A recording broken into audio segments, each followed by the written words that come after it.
Welcome to You Decide. I'm your host, Errol Lewis. We are coming down the home stretch. Early voting is underway, so whenever you are seeing this, it's probably Election Day. If you're a New York City Democratic primary voter, the time is now for you to decide. We have a lot of late-breaking news. There was the arrest and fast release of one of the candidates. The city controller, Brad Lander, got locked up by ICE agents in the middle of trying to sort of be a witness and try to support some of the migrants who are going through it with ICE agents. It was an unexpected blast of publicity. All of the other candidates came down. They pushed for him to come out. The governor came down. A lot of noise. There's going to be a lot of twists and turns between now and the end. But again, the primary voting is underway. If you're an early voter like me, because you don't like waiting on lines, now's the time to do it. Anyway, to help make sense of where we are going in these closing hours of the campaign, and it's less than 200 hours until this is all over, folks, we've got Gerson Borrero. He's laughing at me. He is a noted commentator. He's a New York One political commentator. He hosts a radio show. He's been doing that for a long, long time. He's a former editor-at-large at City and State, and he is a former editor-in-chief of El Diario, La Prensa. He is a legend, he is a friend, and he is my guest this week. Great to see you.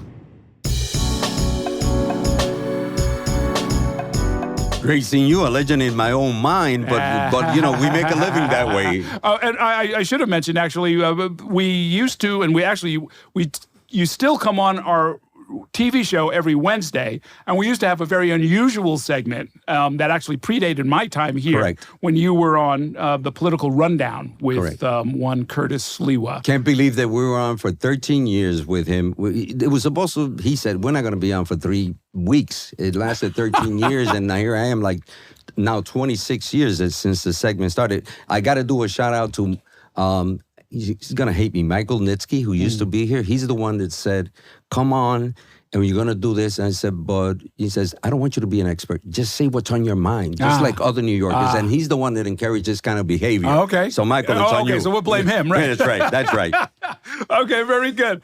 We wanted to get some perspective for our audience who were trying to make up their minds. And is this your first time on the podcast, by the way? Yes, it is. It is the first time. Thank you for thinking of me. This is appropriate, by the way. This is a perfect time for me. Well, you know, I was going through my notes, and I normally look back at the last appearance so I can kind of get some continuity. And I was like, maybe we never had him on. But you and I have talked about it so much, and you helped me shape this whole thing. So then don't give away the trade secrets okay, there. No. Well, look, let's start at the beginning. You have said from the beginning that this is Andrew Cuomo's race to lose, that he's going to win the primary. You believe he's going to actually win the general as well. He's got more campaign funds. He's got more government experience. He's got more name recognition than all the other candidates combined. He also comes with a considerable amount of baggage, what the consultants call baggage.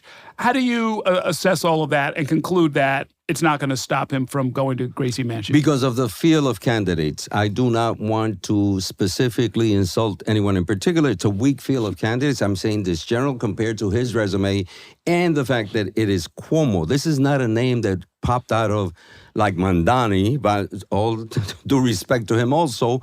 But this is a name that's been involved, as you well know, 40-something years, 4.5 decades of, Cuomo.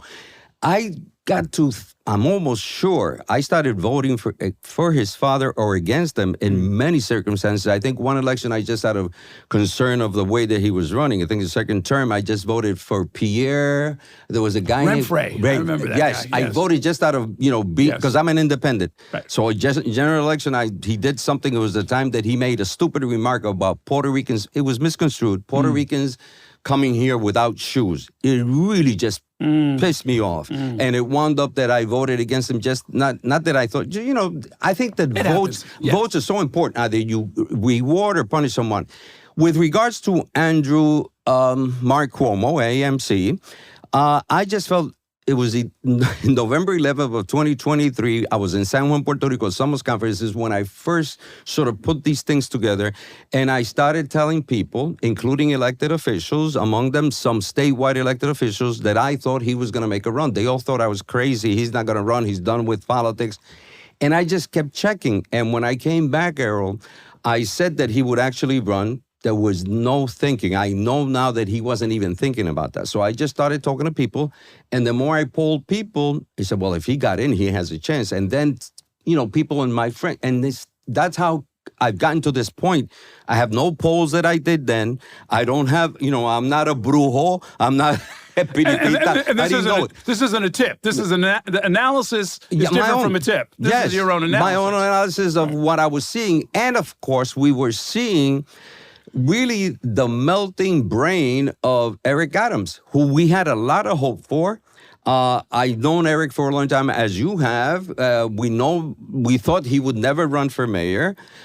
He was just a disaster from the beginning. And 196 days from this point, which is what he's got left in his term to December 31st of this year, 2025, he'll be gone. In 196 days, he will be history. We know he's not going to get reelected. We know he would have been clobbered in the Democratic primary, and that's why he went, the option of going as an independent in November. I don't know who's been feeding him stuff. It must be Donald Trump. But then again, Donald Trump got reelected, so what do I know? Well, I was going to say, there's a November scenario we'll get to in a couple of minutes where Eric Adams, I think, is, in fact, viable. Maybe not compelling. Really? You maybe think not that? Likely. Yeah, we'll get into that in a minute. Great. But just to sort of fill people in on Andrew Cuomo, people may think, he's been around for a while and his father was governor a while ago. But let's put it in perspective. Sure.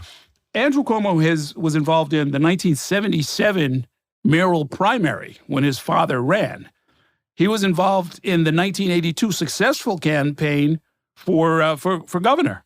Probably was involved in the race for lieutenant governor 4 years prior to that. So he's been involved in, 7 statewide campaigns that succeeded. 3 for his father, 3 for himself, 1 term as attorney general that he ran. So this is somebody who has been through this to a very, very extensive history. He really knows how this stuff works. And this is a campaign that he's actually running. He's actually running this one. There are those that after he was... It's normally considered a mistake, by the way. Candidates should not be running the campaign. But he was successful in running 2 other campaigns for himself and the ones for his father. He didn't run after the 2 re-election campaigns as he was governor. So, and you can check this out, folks. It's just, I've known the man since 1981. Right. And not under the best of circumstances. He investigated Angelo Falcón, the late Angelo Falcón, when we had the Institute for Puerto Rican Policy, and, he was Angelo was such a brain, and he thought that they were doing damage. We did a study on Latino labor force in state government, which, really hit hard. Not Mario Cuomo, but rather the whole, Bernstein, I think Carol Bernstein was the actual head of that office division, and we met with her. And Angelo Falcón, for those of you can pick him up, and he established the Institute for Puerto Rican Policy. Legend. And he also helped a lot. By the way, by doing the data, he also found he had this is what these analyses do, and he had to look at the Black community representation and also the Asian community. I've met Asians tell me, Angelo Falcón did this for us because we didn't know the numbers, and he threw it all in. So having said that, Andrew Cuomo was hurting his father. So Andrew Cuomo, this is the side of him that this doesn't take crap. He is a hands-on kind of guy. He wound up thinking that Angelo Falcón, his father, this is Angelo Falcón Jr., that he had a record. So it turns out that in Brooklyn, his father had a bodega. He sold numbers. He was once arrested. So he thought they had a great deal. We go then, when we saw that he was investigating, we go to meet with Wayne Barrett. Joe Conason was in there also, Bill Bastone, Jack Newfield. Investigative journalists. And we took it to them, and that's how they started noticing the Institute. But, so it isn't like I've been friends with Andrew. I've known him since 1981. So I know the flaws, I know the strengths. On the other hand, with Puerto Ricans in particular, we're very appreciative people, and we'll never forget what he did during Maria. He was there the next day. And he did a lot, up to the tune of $200 million of New York State money that eventually was reimbursed to the state by FEMA. There was no guarantees they would. So that's the kind of, it's kind of weird, it's kind of strange, but this is the commonality, and we have it. Also, when he was HUD secretary and the things he did also that in terms of dealing with Hurricane Georgia, so he knows our community, he knows the Dominican Republic, a lot of Latinos. So, I went with him on one of those trips to Puerto Rico after Hurricane Maria. It was one of those one-day trips where we left at about 7 o'clock in the morning on a Saturday, straight to San Juan, visited a couple of people, went to visit some of the frontline workers who were restoring power and other utilities, thanked all of them, it meant a lot to them. These guys were working under very difficult circumstances. Went out into the countryside, met a couple of people, looked at how things were going, people throwing their arms around him and so forth. Back to the airport, on the plane, was home for dinner.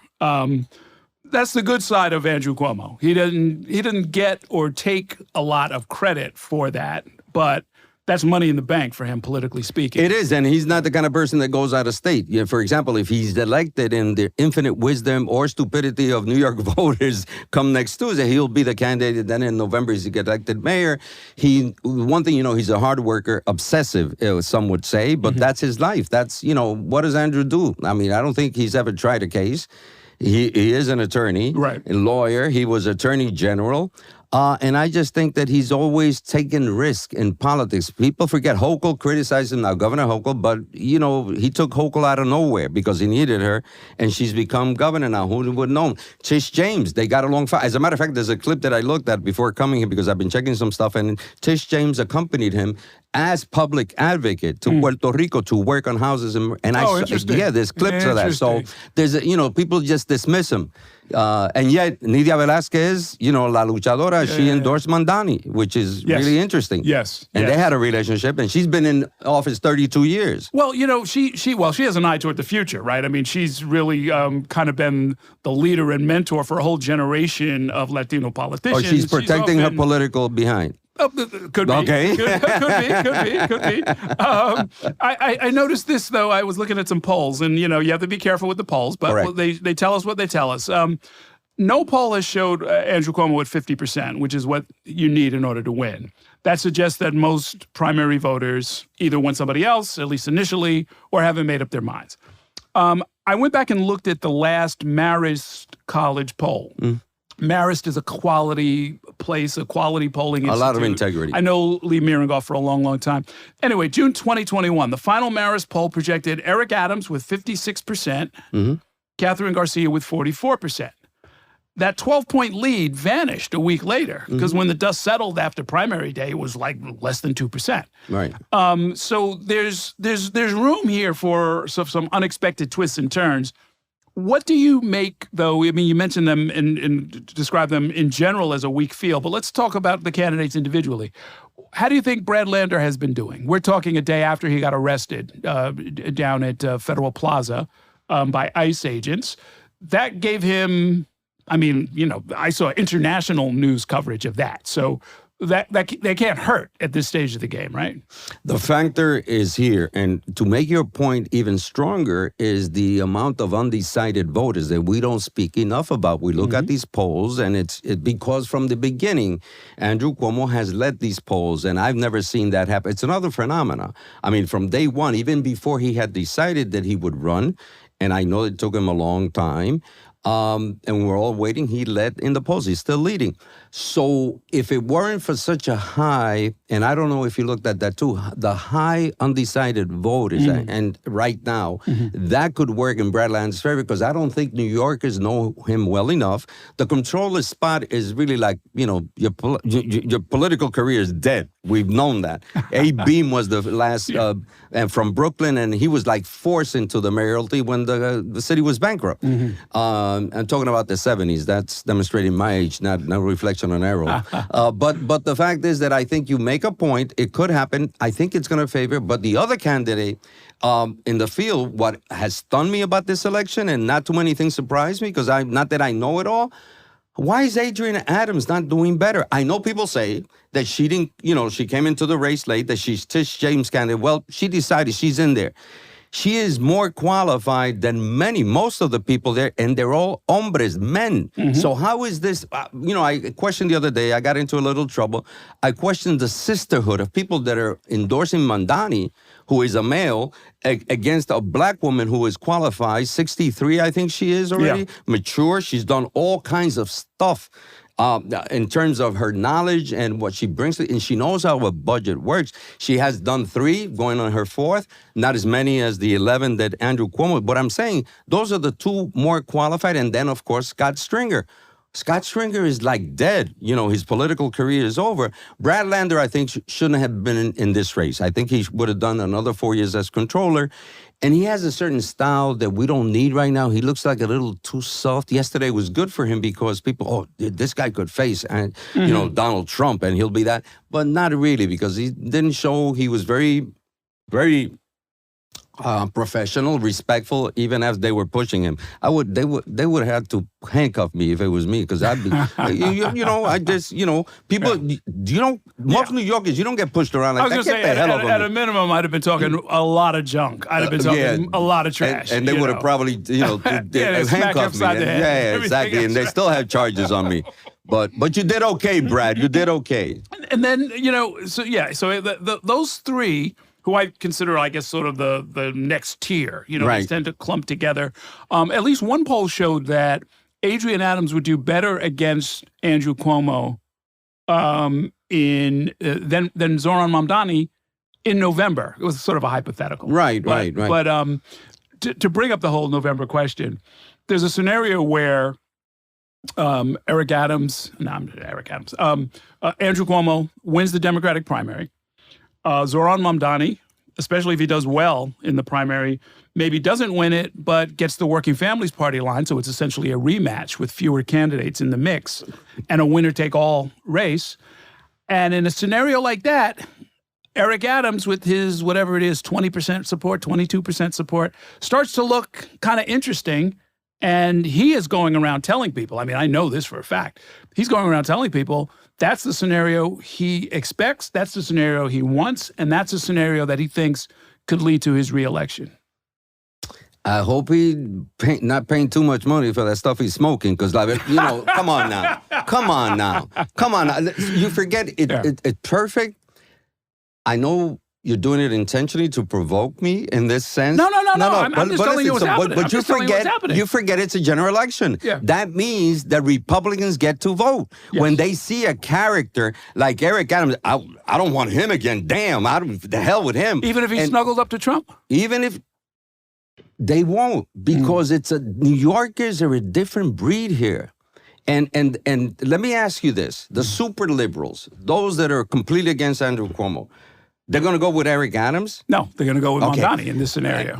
Right. And what happens then? So those are going to go. What do you think is going to happen to Republicans? Who are they going to vote for? They're going to vote for Andrew Cuomo, because despite everything else, they know that he can actually fix the things. In other words, he's talking, but he'll stand up to Trump, but he'll take care of all this crime. He's going to go in. He's not going to put up with this. So our friend Curtis Sliwa, who is in fact the Republican nominee, there's no primary, so he's going to be on the ballot in November. He's watching this right now. You're saying he's not going to hold on to the Republicans? He's got to let go. He's got to let go of the red beret. They're too tight around his head, and wearing the satin red jackets. Listen, Curtis, I love you. We did a show together. This isn't a show. We can't have a clown. With all due respect, he's going to call me on this, but New Yorkers aren't ready for that. He speaks the tough language, but we know he's flawed, and he's done things that actually New Yorkers remember, and he plays this game. I'll never forgive him for playing off immigrants, because I know that's not his position. Right. And what he's done, and I've told him, it isn't that I'm doing it public. We had conversations because we're friends, and at New York One, we threw each other with everything. I wanted to smack him sometimes, and some people out on the street told me, "Why don't you just punch him, brother?" And but the fact is that he is a show. He's a character. I did a radio program, so I understand him. But come on, Curtis, come on. Okay, we're going to take a short break for audio, but we're going to keep going on YouTube. Before that, though, I want to give you a little bit of information about the elections. Get ready to vote with your personalized voter guide on the Spectrum News app. We will provide all of the information you need prior to heading to the polls, where to vote, a preview of your ballot, where the candidates stand on the issues. Scan the QR code or tap on the voter guide in the app. You can find all the essential voting information you need before casting your ballot. And I will tell you, I'm not just promoting it. I actually have used it. I found out that my early voting spot was right around the corner from my house, which is really very nice. So check that out when you get a chance. Can we get your number 1, 2, and 3? Me? Yeah, tell us. No, you're not gonna. Oh, come on, man! You gotta give me something. Oh, no, you don't. No, come on, man! Come on, this will be already over. No. Oh, okay. No. Yeah. Let's talk about alliances, because that is a new phenomenon.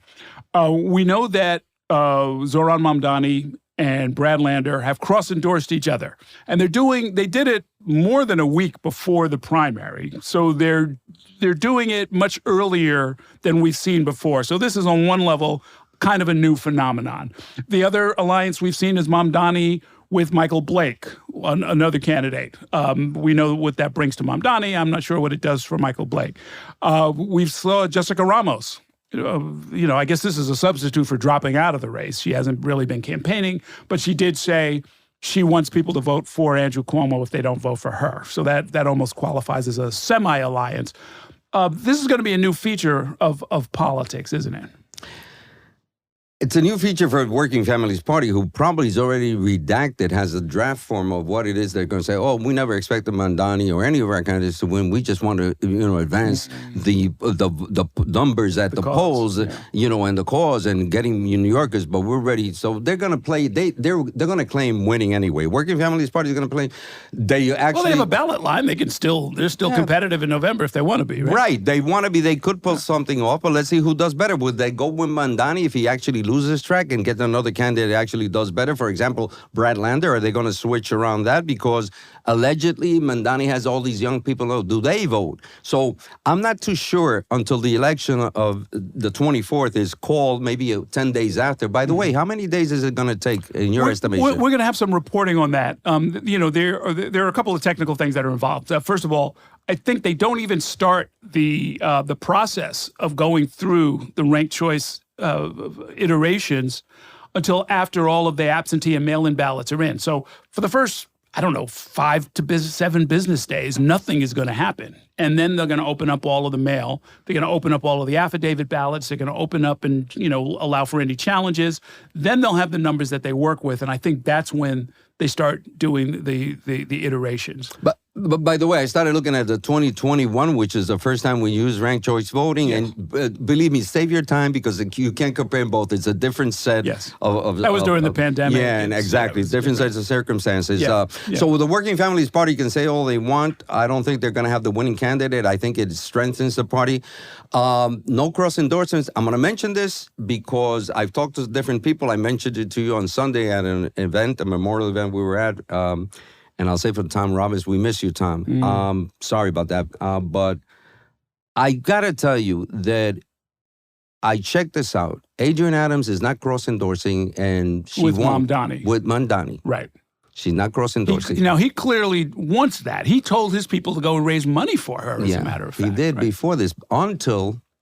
And I'll claim credit for this one because I put out there, I did it on your show, and then I wrote about it, the fact that I believe that Adrienne Adams wasn't going to do well, she wasn't going to win the nomination, but that she would be the perfect candidate for Kathy Hochul. I really believe that she is the type of person that could work well in a statewide ticket and could salvage the 2026 primary, if there is any primary, and be an excellent ticket for New York. Kathy Hochul doesn't do well in the 5 boroughs. She would probably lose if she doesn't get a personality. And most people tell me, she's speaker. Speakers aren't known in the city. But as you well know, if they can actually get Delgado out, because he's running lieutenant, the actual in name only, the lieutenant governor right now, I think it can work. He could be convinced to get out before the year is out. Then she is appointed by the governor. And I think she make an excellent person in the position of lieutenant, and it's not another male that's going to disappoint all of us. I think she's a responsible person, serious figure, and known in the city. People say, oh, so speakers of the city council are known. Yeah, but she has a chance to get to know. Kathy Hochul could then let her work the 5 boroughs. So Adrian Adams is a viable candidate. Absolutely. And I heard next year. This year already. Well, yes. Next year. So tie it back to the current race. Yes, to the current. She's doing it well enough for Kathy Hochul not to ignore that. Now I hear, and this is bochinche. It's always bochinche until it's confirmed, but I got it on 2 good sources that this is why you won't even see Adrian Adams photographing with Mamdani. And if I'm saying it wrong, she can come on the show, so can Mamdani, but you will not see a photo of them together because, as I understand it, Governor Hochul does not want that photo to come up next year if she actually brings it on as lieutenant governor. It gets very complicated. This is what politics is incredible. This is like some marriages that aren't working out, and they may work out if they go to counseling. This is part of what I'm talking about. So, but now they're this is serious business. I got this information. I mean, okay. So I know there's at least one photo of them together because when the Working Families Party put out their list of who they wanted, it included Mamdani, Adrian Adams, Scott Stringer, I think, made the list, or it was Brad Lander that made the list, and one other. But you haven't seen another photo since. No, that's true. I remember they shot a little video. It was like the Wizard of Oz, right? The 4 of them linking arms and walking down the yellow brick road behind City Hall. Or the Pied Piper bringing a rat. No, okay.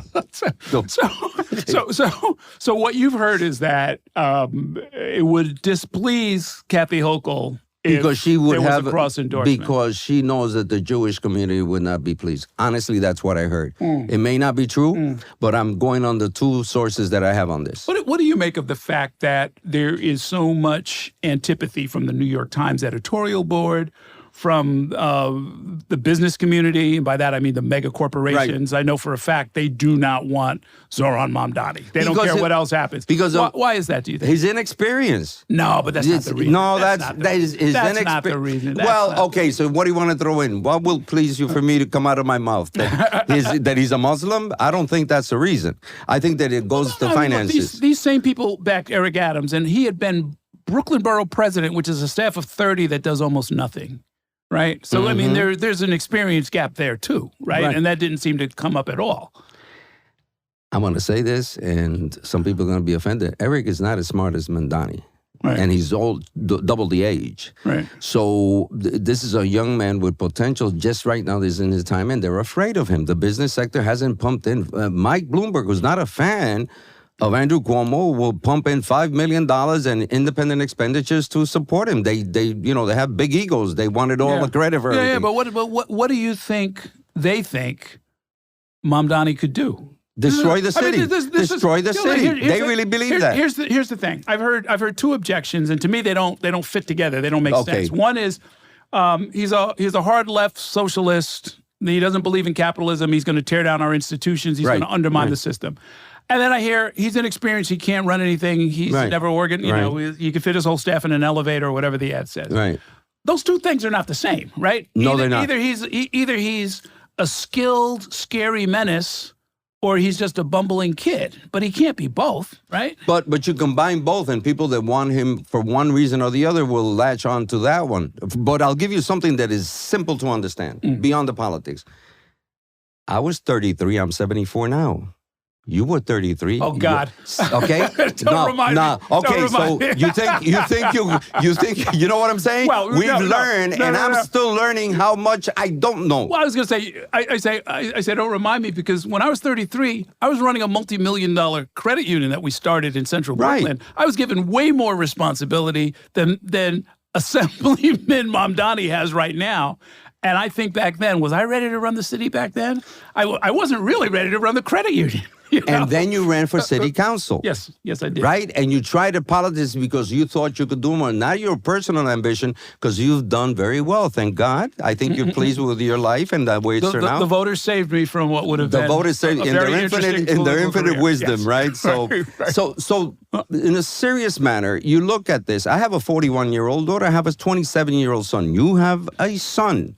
But you don't have to go beyond. I love your daughter to death, but I don't know if she'd be ready. No, she wouldn't be. Run the city no, right now. and Andrew Cuomo, the first time he got elected was 40, if I'm not mistaken. He's now 67. He's taken a lot of heart. You want a proven... I'm not going back to Andrew Cuomo. What has Mamdani done that has proven him? He goes up. He says he'll take on Donald Trump because he goes and confronts for the shot that he's being... I mean, you know what I'm saying? Yeah. We're not stupid, you know? Come on. Well, I mean... So I don't like this maneuvering he does, and most people don't. And again, just think of the time you were 33. Well, that's the thing. I mean, that's... Yeah. But let me give you another perspective. One is, and this is based on what the candidate, has said. What Mamdani has said is, number one, he says, we've got, the number keeps going up. He says at this point they have like 46,000 volunteers that are out there that are being, quote unquote, managed on some level.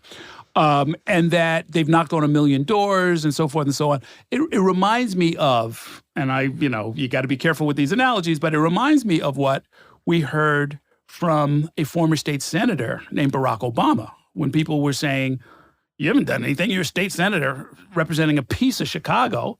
How are you ready to now step on the national stage? And the answer was, look at the movement that I am both a part of, helping to build and leading.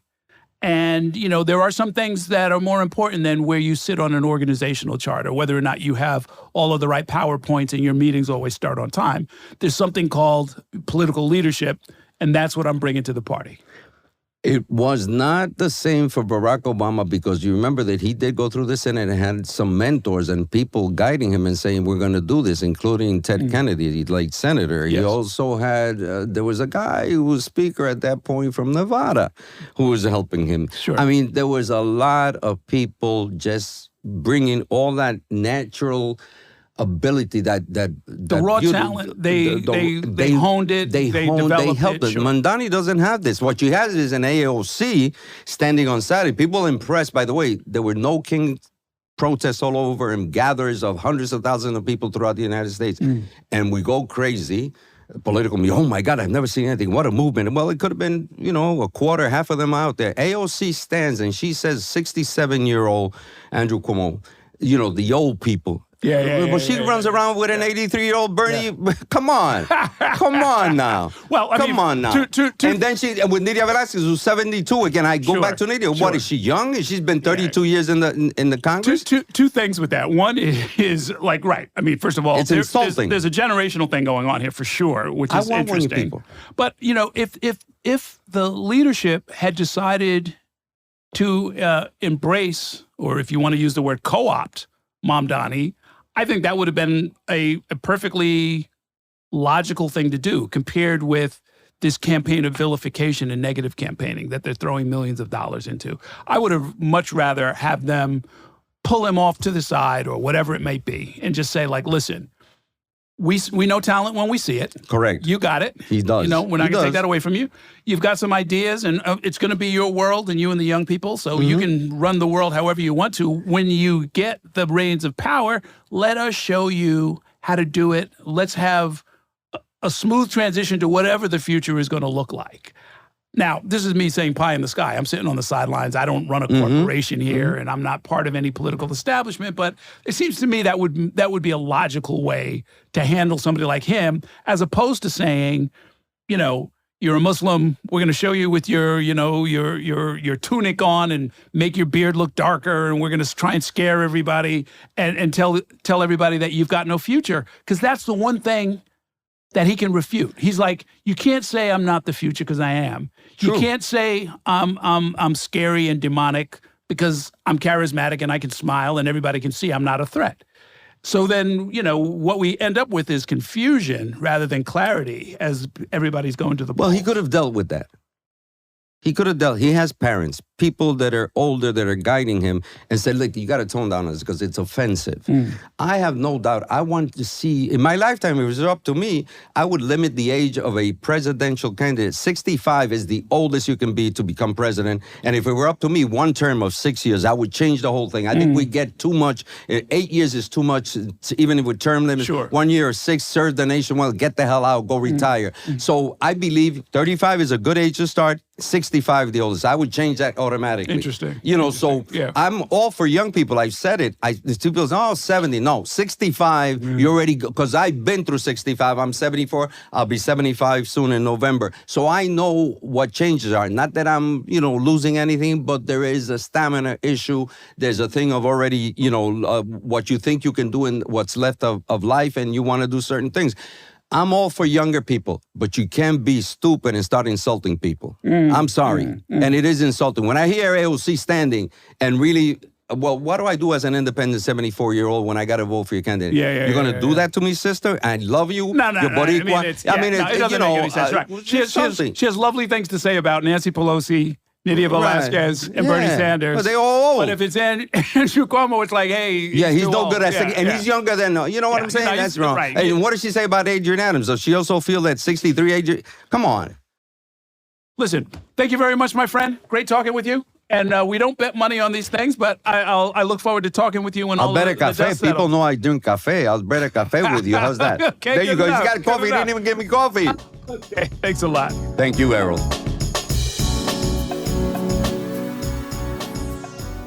If you want to keep up with what's happening in New York politics and hear more conversations with the people shaping the future of New York and beyond, subscribe to our channel. And let Spectrum News be your resource for balanced, in-depth political coverage, elections, and issues that matter to you.